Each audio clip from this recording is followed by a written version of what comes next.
টকঝাল মিষ্টি আমের আচার বা গুড় আমের আসল স্বাদ লুকিয়ে রয়েছে গ্রামের ঘরোয়া ঐতিহ্যে। কাঁচা আম, গুড় আর মশলায় তৈরি এই মজাদার খাবারটি টক মিষ্টি আর ঝালের এক অসাধারণ কম্বিনেশন। গরম ভাত, রুটি কিংবা শুধু চেখেই মন ভরে ওঠে।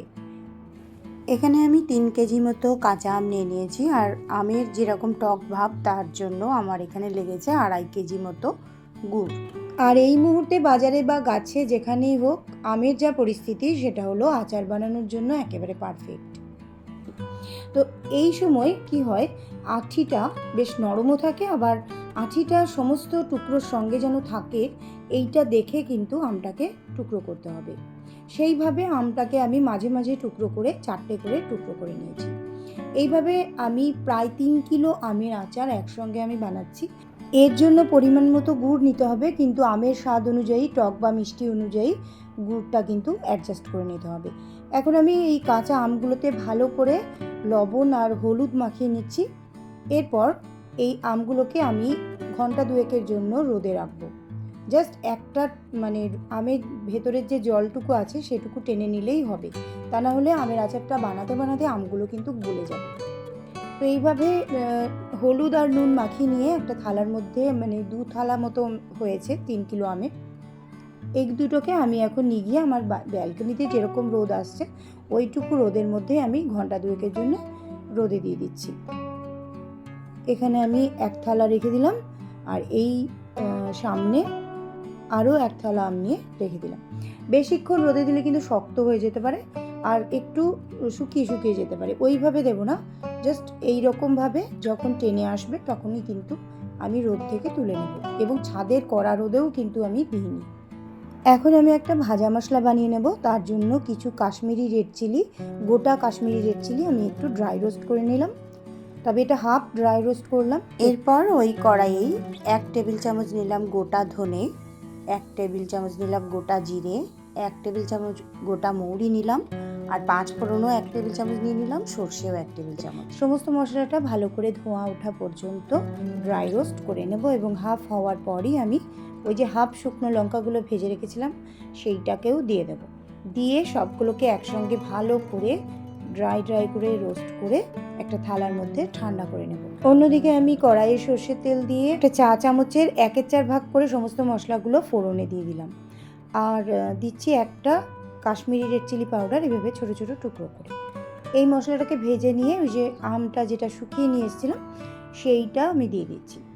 এতে কি হবে, আমগুলো একদমই গলে যাবে না, গোটা গোটা থাকবে, আর খেতেও বেশ সুন্দর একটা টেস্ট আসবে। ভালো করে এটাকে নাড়াচাড়া করে মিশিয়ে নিতে হবে। আর আমি এখানে খুব মোটা সাইজের গুড় ব্যবহার করছি না, এখানে আমি জাগেরি, এইভাবে গুঁড়ো জাগেরি ব্যবহার করেছি। তো এটা ব্যবহার করতে পারেন, বা আপনারা বড় যেটা ডেলা গুড় সেগুলোকে গলিয়ে নিয়েও ব্যবহার করতে পারেন, বা গ্রেট করে নিয়েও ব্যবহার করতে পারেন। একই ব্যাপার হবে, তাতে কোনো অসুবিধা নেই। তাড়াহুড়োর জন্য আমি এটা ব্যবহার করেছি।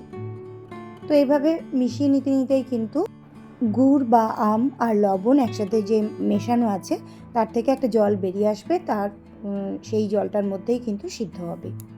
ভিডিওটি শেষ পর্যন্ত দেখুন, কারণ আমি কিছু গুরুত্বপূর্ণ টিপসও শেয়ার করছি, যেমন কিভাবে আচারটা জমাট ও টেস্টি হবে, আর কিভাবে নষ্ট হয়ে থাকা থেকে বাঁচাতে পারবেন। এখন আমের এখান থেকে কিন্তু অনেকটাই জল বেরিয়েছে, এই যে আমি দেখিয়ে দিচ্ছি। এই জলটা পুরোটা টেনে যাবে, ততক্ষণে আমগুলো সিদ্ধ হয়ে যাবে। আবার আমি ঢাকনা চাপা দিয়ে কিছুক্ষণের জন্য কুক করে নিচ্ছি। এখন অনেকটাই প্রায় সিদ্ধ হয়ে এসছে। রুটি বা পরোটা দিয়ে আমরা যেমন ঝাল আচারটা বেশি খেয়ে থাকি, সেই রকমভাবেই কিন্তু খিচুড়ি বা সাদা ভাতের সঙ্গে এই আচারটা আমাদের দারুণ লাগে, বা শুধু মুখেও কিন্তু আমরা এই আচারটা খেতে পছন্দ করে থাকি। আর সবথেকে ভালো বিষয় হলো সেটা যে ঠিকভাবে সংরক্ষণ করলে অনেক দিন পর্যন্ত আচারটা ভালো থাকবে। আমি আরও কিছুটা গুড় এর মধ্যে অ্যাড করলাম। এখন গুড়ের পরিমাণ সম্পর্কে আমি বলে দিই। এখানে 1 কিলো আমের সঙ্গে সাধারণত 750 গুড় দিলে ভালো হয়, তবে টক বা বেশি টক বেশি মিষ্টি যদি আম হয়ে যায় তখন কিন্তু গুড়ের পরিমাণটা এদিক ওদিক হতে পারে। তো আমার মনে হলো আমটা একটু টকের দিকে, এই জন্য আমি আরও প্রায় 500 মতো গুড় এখানে অ্যাড করে দিলাম। এবার ভালো করে একটু ফুটতে দিচ্ছি।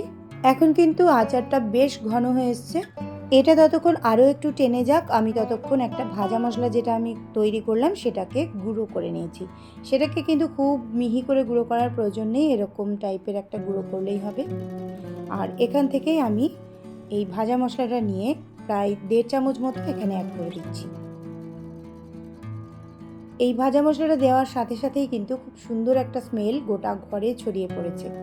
আমি এখানে আরও একটা জিনিস যেটা অ্যাড করে দেবো চটপাটা একটা স্বাদের জন্য, সেটা হলো বিট লবণ। আমি এমনি লবণ দিয়ে আমটা মাখিয়ে রেখেছিলাম, সেটা আলাদা ব্যাপার, কিন্তু এই বিট লবণটা দিলে কিন্তু আচার খুব টেস্টি হয়। এখন যেটা বলবো সেটা হচ্ছে আমটাকে কতক্ষণ পাক দেওয়াটা জরুরি।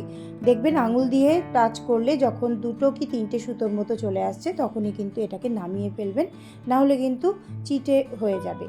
তো এই ক্ষেত্রে কিছুটা ঝোল থাকা অবস্থায় আমি নামিয়ে দিয়েছি, কারণ এরপর আরও কিন্তু আমের আচারটা টেনে আসবে আর তখন কিন্তু পারফেক্ট একটা টেক্সচার চলে আসবে।